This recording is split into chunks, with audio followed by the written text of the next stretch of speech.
जय हिंद। चलिए आज शुरू करते हैं 10 क्लास का VVI 2 नंबर में पूछता है, कहता है सिद्ध करे कि 1/√3 का परिमेय संख्या है। ये पिछले बार भी पूछा था, इस बार भी 2024 में भी पूछेगा। थोड़ा इसको ध्यान, इसका एक देखिए, एक बनाना है, हम बनाते हैं और इसका 3 होमवर्क देते हैं, आप लोग खुद से बनाइएगा, ट्राई करिएगा। तो चलते शुरू करते हैं, लिखते हैं। सबसे पहले कहता सिद्ध करे कि 1/√3 का परिमेय संख्या है। तो यहां पर आप मानिएगा, माना कि 1/√3 एक परिमेय संख्या है। क्योंकि सिद्ध करना जब अपरिमेय संख्या है तो इसे मानकर पहले आप चलिए परिमेय संख्या। अगर आपका कंडीशन नहीं पालन किया तब जाके कह दीजिएगा कि एक अपरिमेय संख्या, लेकिन शुरुआती दौर में आपको परिमेय संख्या ही मानकर चलना पड़ेगा।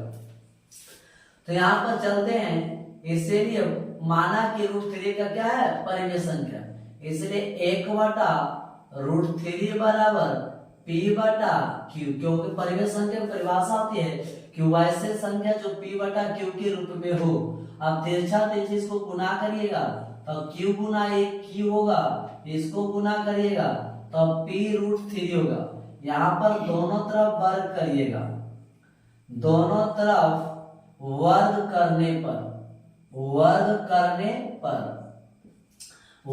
करते हैं तो Q का स्क्वायर इधर हो गया, √3 और P का स्क्वायर, इसका Q का स्क्वायर या √3 और √3 P का स्क्वायर होगा। आप यहाँ पर एक समीकरण मान लीजिएगा, जहां पर रूट समाप्त हो जाता है वहां पर समीकरण ले लेना। अब इसको भागा में देंगे तो Q स्क्वायर 3 से Q स्क्वायर बटा 3, इधर P स्क्वायर हो गया। अब थोड़ा ध्यान दीजिए, Q स्क्वायर के नीचे 3 आया, इसका कहने का मतलब है कि Q स्क्वायर 3 से विभाजित होगा, बटा आता है तो विभाजित होता है। तो यहाँ पर हम कह सकते हैं Q स्क्वायर 3 से विभाजित है, Q स्क्वायर 3 से विभाजित है, इसीलिए बाबू यहाँ पर चूंकि इसीलिए Q भी 3 से विभाजित होगा, इसीलिए Q भी 3 से क्या होगा, विभाजित होगा। यहां तक समझ में आ गया होगा। एक बार फिर से देखिएगा, कहता है कि इसको कहता है परिमेय सिद्ध करेंगे।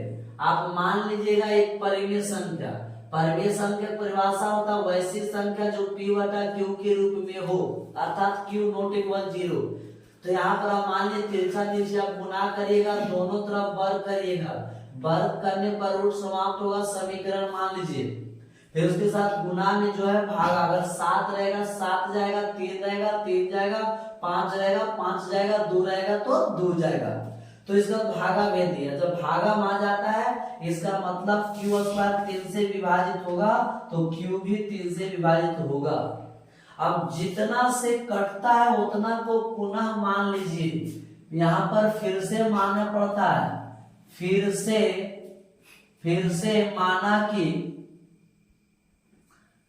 माना कि जितना से कटा, अगर Q से कटा है 3 तो Q बराबर मान लो, अगर Q से कटता 5 तो Q बराबर 5 मानते। तो यहाँ पर मानेंगे 3m मानेंगे और इसको समीकरण में रख देना। समीकरण 1 में Q बराबर 3m रखने पर, चलिए रखते हैं। समीकरण आपका क्या है, Q स्क्वायर बराबर 3P स्क्वायर, Q का मान रखिएगा 3m, Q का मान रखिएगा 3m स्क्वायर, 3P का स्क्वायर, 3 तिया 9m स्क्वायर और 9P स्क्वायर, 3 से काटेंगे 3 आया, 3m स्क्वायर बराबर P स्क्वायर, 3 को भागा में दो तो m स्क्वायर बराबर P स्क्वायर बटा 3, फिर से यहाँ पर 3 आ गया तो अब P के बटा में आया है तो बोलेंगे P स्क्वायर तीन से विभाजित है, 3 से विभाजित है, ठीक है। इसीलिए P भी 3 से क्या होगा, विभाजित होगा, विभाजित होगा P भी, ठीक है। अब देखिएगा Q भी 3 से कटा है, P भी 3 से कटा है।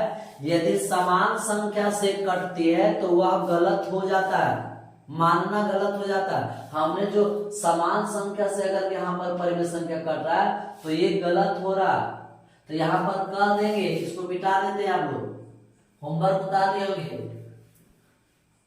लिख देंगे अतः P और Q समान संख्या से विभाजित है, इसीलिए 1/√3 एक क्या है, अपरिमेय संख्या है, अपरिमेय संख्या है।